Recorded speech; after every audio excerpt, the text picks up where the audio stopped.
당신 같으면 전혀 사랑하지도 않는 사람 때문에 진정으로 사랑하는 사람을 배반할 수 있겠소.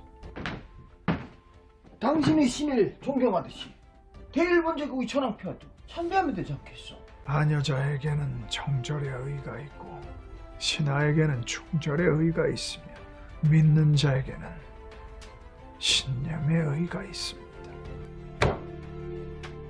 죽어도 좋다 이거지. 대한민국, 이 나라는 결코 쉽게 얻는 나라가 아닙니다. 많은 믿음의 손자들이 신념을 지켜가며 눈물로 뿌린 기도의 열매죠. 참담하고 소망이 없던 그 시절, 일사각오의 믿음으로 이 나라를 지켜낸 한 사람이 있었습니다. 그 모습이 우리에게 도전이 되고 진짜 예수 믿는 자의 삶이 어떠한 모습인지 나를 돌아보게 되는 시간이 되시길 소망합니다. 말로써 예수 사랑을 주장하지 않고 행동으로써 그 믿음을 증거한 한 사람, 그 영화 일사각오, 지금 시작합니다. 1910년 조기철 목사가 13살이 되던 해, 그는 일본의 강제학병으로 나라를 잃었습니다. 어느 날 마을에서 예배를 드린다는 소문을 듣고 교회를 찾아가게 되었죠. 네, 처음 온 가족 있습니다. 일어날까요? 저는 예수님을 전혀 모릅니다. 사탕도 많이 주고 선물도 준다고 해가지고 그래서 왔습니다. 그래도 잘 인도해 주시고 잘 가르쳐 주시면 배움의 길을 잘 따라가겠습니다. 1913년 그는 고향을 떠나 당시 최고의 민족학교에 입학하였고 그곳에서 꿈을 키워갔습니다. 일제는 내선 일제라는 명목하에 담배, 노름, 술 이런 것들을 퍼뜨리면서 우리 청년들의 정신을 흩뜨려 놓고 있다. 정신을 빼앗기면 모든 것을 잃는 것이다. 지금은 그 어느 때보다 중심을 찾아야 할 때이다. 그것은 모두 민족 정신에서 나온다. 알겠는가? 예. 그리고 어느덧 세월이 흘러 오산학교를 졸업하게 되죠. 6년 후 그는 평양신학교에 입학하면서 인생의 새로운 전기를 맞게 되었습니다. 진정한 예수님의 사랑을 경험하게 되었고 그동안 배워왔던 민족 정신이 기반이 되어 진정한 해방을 꿈꾸게 되었습니다. 목사 안수를 받던 그해 남산에는 5년간의 대공사 끝에 조선 신궁이 세워졌습니다. 한국 신민화 정책이 본격화되었고 조선인들에게는 신사참배가 강요되었죠.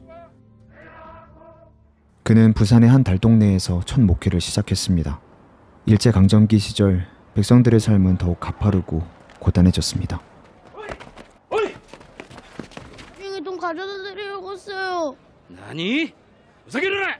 本当にあんなだおね。朝鮮人って叩けなければこんな悪い癖を直せなんだよな。おい 그만들 하시죠. 애들 빵값이 얼마입니까? 제가 대신 내겠습니다. 이 정도면 되겠습니까? 뭐いいよ。 죄송합니다. 너무 배가 고파서 그만. 그래. 다음엔 배가 고파도 이러면 안 된다? 네. 배가 고프면 나를 찾아오려. 어디로요? 안녕하세요. 배고프면 언제든지 오라고 하셔서 왔어요. 잘 왔다. 근데요, 친구들도 같이 왔어요. 안녕하세요. 잘들 왔다.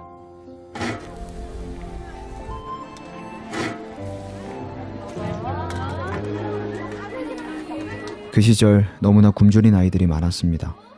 조기철 목사와 안갑수 사모는 자신이 소유하고 있던 땅을 팔아 그 돈으로 구제하는 데 사용하였고 배고픔을 달래주는 일뿐 아니라 아이들이 어떻게 자라날 것인가에 더 큰 관심이 있었습니다. 주님이시여, 당신은 사람들이 다 외면하는 세리와 창녀의 친구가 되셨고 거린과 나병 환자의 벗이 되셨나이다. 존귀하신 당신이 그토록 낮아지셨으니 비천한 저는 어디까지 낮아져야 하겠습니까? 당신이 제자의 발을 씻기셨으니 저는 나 환자의 발을 핥게 하여 주옵소서. 모든 사람의 발 앞에 짓밟히는 먼지와 티끌이 되게 하여 주시옵소서. 시간이 흘러 일제의 억압은 더욱 심해졌고 신사참배의 강요 앞에 많은 이들의 신념은 하나둘씩 무너졌습니다. 백성들의 고통은 더욱 커져만 갔죠.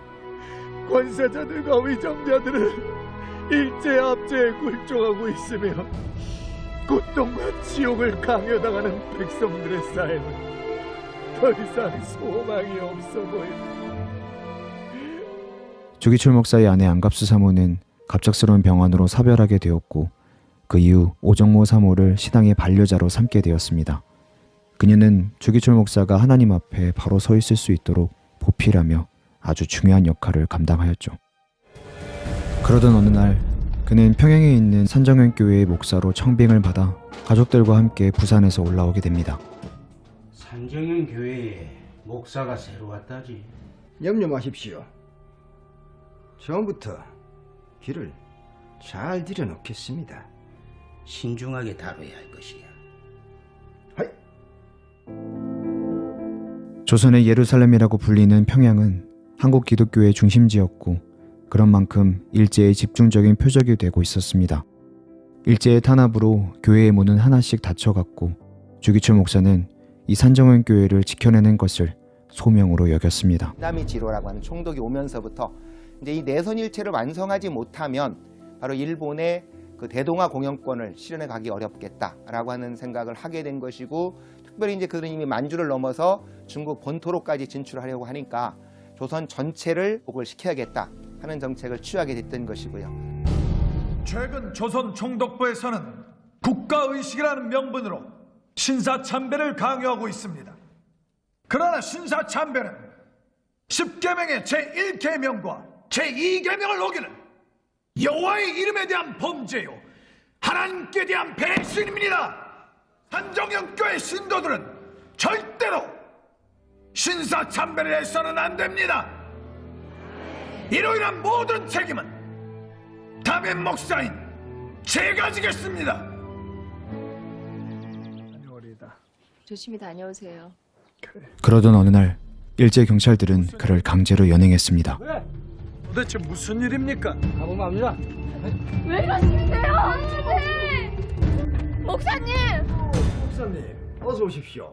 주목사님, 앞으로 우리 대일본 제국이 대동아 공영을 위해 할 일이 많지 않습니까? 협조해 주십시오.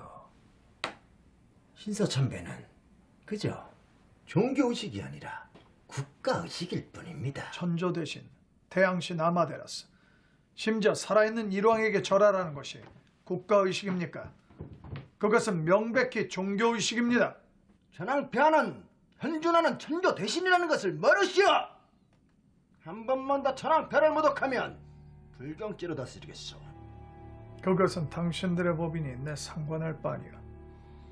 난 인류의 기본권인 양심과 신앙의 자유에 대해서만 알고 있을 뿐이요. 뭐야? 신사참배를 거부하는 것은 단순히 종교 행위를 벗어나 일본의 통치 체제를 거부하는 독립운동으로 간주되었습니다. 그 탄압에 못 이겨 조선의 종교단체들은 하나둘씩 신사참배를 수용했죠. 지금으로부터 제27회 조선 예수교 장로회 총회를 개최하겠습니다. 총회장에는 이 대의원들을 감시하는 일본 경찰들이 꽉 차 있었고, 그 사람들이 반대 발언은 도무지 할 수 없도록 그렇게 만들어 놓은 것입니다. 이때의 결의안을 날치기로 통과시켜버렸고, 한국 장로교회는 씻을 수 없는 오명을 갖게 되었습니다. 일제는 그가 총회에 방해될 것을 알고 사전 구금해 놓은 상태였습니다. 그는 차디찬 유치장 바닥에 누워 그 가슴 아픈 소식을 듣게 되었죠. 오늘날 조선의 교회를 보매 그 신앙의 동기가 유치하기 이를 데 없고 성심과 열애로 주를 섬기는 자가 극히 적습니다. 주께서 이스라엘 백성을 향하여 이 백성이 입술과 말로는 나를 사랑한다고 하나 그 마음은 내게서 멀리 떠났도다 라고 탄식하신 것은 오늘날 조선의 신자들을 향한 탄식이 아닐 수 없습니다. 그는 불법 구금과 임시 석방을 3번이나 당해야 했습니다. 그리고 그날 저녁 그의 아들 광조는 아버지에게 한 가지 질문을 하게 됩니다. 근데 아버지, 왜 하나님은 기도를 해도 들어주시지 않는 거죠?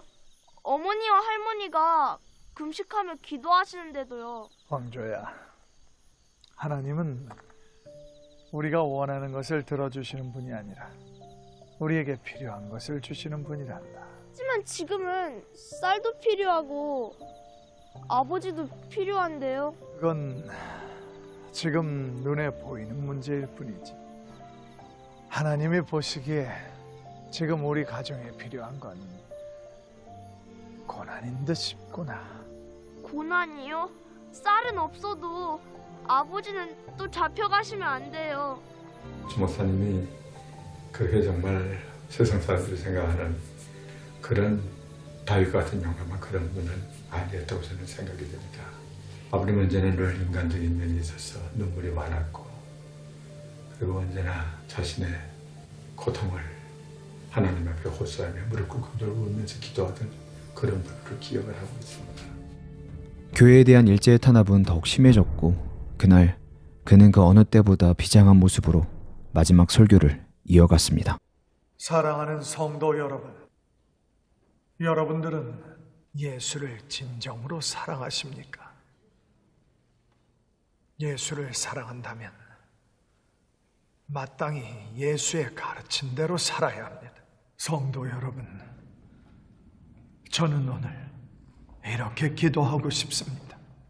이 장기간의 고통을 이기게 하옵소서.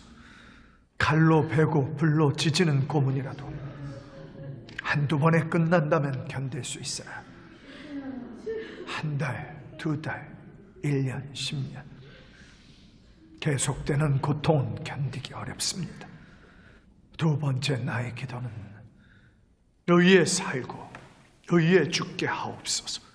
사람이 나라의 신민이 되어서는 충절의 의의가 있고 부부가 되어서는 정절의 의의가 있듯이 그리스도인은 주님을 향한 순결의 의의가 있습니다. 나의 마지막 기도는 내 영혼을 내 주님께 부탁합니다.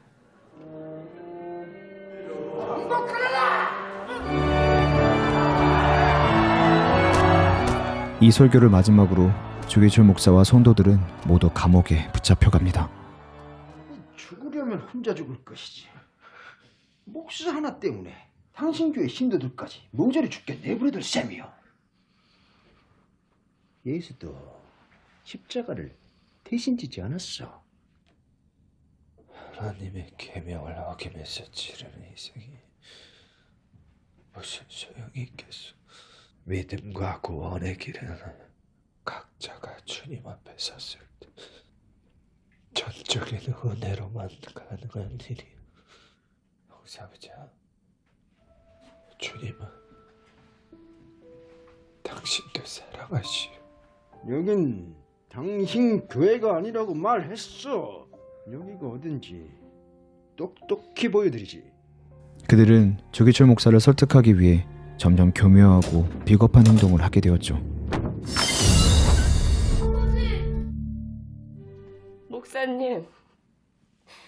목사님은 승리하셔야 합니다. 결코 일제와 타협하는 모습을 보이셔서는 안 됩니다. 그래서 나에겐 일사각오의 길만 있을 뿐입니다. 아이들과 어머니를 부탁하고 네, 하늘나라에 가서 기도하리이다. 그리고 주기철 목사를 비방하며 한 가지 말을 전합니다. 당신이 그토록 사랑한다는 하나님이라는 신, 도대체 지금 어디서 무엇을 하고 있어? 어디서 낮잠이라도 자고 있어? 난 내 힘으로 이 고통을 견디고 있는 게 아니야. 오로지 그분의 존재와 사랑 때문이야. 내가 십자가를 지고 있다고 생각했죠. 주님이 내 십자가를 지고 가고 있었어.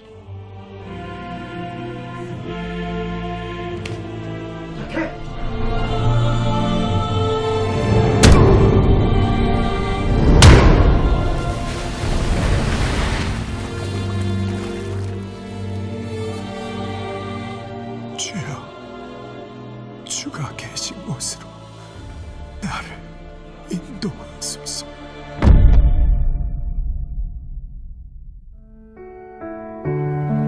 여러분 영화 리뷰 잘 보셨나요? 이 영화를 처음 보았을 때 제 자신이 너무 부끄러웠습니다. 말로는 예수를 믿는다 하지만 실제 나의 삶과 행동은 그러지 못했고 정말 주님 뜻을 지키기 위해 온 마음을 다하지 못했기 때문이죠. 꼭 순교만이 믿음을 증명하는 것은 아닙니다. 다만 각자의 주어진 삶 속에서 날마다 주님을 의지하고 의롭고 거룩하게 살기 위해 발버둥 치는 것이 더 중요합니다. 여러분은 예수님을 진정으로 사랑하십니까? 정말로 예수님을 사랑한다면 그분의 계명을 지켜야 합니다. 내 마음과 목숨과 뜻을 다해 하나님을 사랑하는 것, 그리고 내 이웃을 섬기고 사랑하며 사는 것. 여러분, 말로만 예수를 믿는다 하지 않고 날마다 성령으로 새롭게 되어서 예수님의 전적인 은혜로만 살아가게 되시길 간절히 소망합니다. 그것이 하나님이 찾으시는 단 한 사람, 주기철 목사님과 같은 진정한 크리스천의 모습입니다. 우리 광조 별명이 뭐지? 다윗이요. 그래, 다윗의 시편 23편 외워볼까? 네. 여호와는 나의 목자시니 내게 부족함이 없으리로다. 그가 나를 푸른 초원에 누이시며 쉴만한 물가로 인도하시는도다. 내가 사망의 음침한 골짜기로 다닐지라도 해를 두려워하지 않는 것은 주께서 나와 함께 하십니다. 내 평생 선하심과 인자하심이 정녕 나를 따르려니 내가 여호와의 집에 영원히 거하리로다. 이제 제 나이 73살입니다. 이제 와서 60년 전에 저희 아버님을 거류하며 눈물을 글썽이는 것은 이 추움이 아픈 때문이 아니에요. 저는 주기철 목사님을 사랑하고 존경해요. 자신의 믿음을 세상의 명예와 평안을 바꾸지 않았던 당신을, 말로서 예수 사랑을 주장하지 않고 행동으로서 예수 사랑을 보여주었던 당신을, 예수 사랑과 나라 사랑은 입으로 하는 것이 아니라 행동으로 실천하는 것임을 우리에게 보여주었던 주기철 목사님, 그런 믿음의 선배를 저는 오늘 아버지라는 이름으로 존경합니다.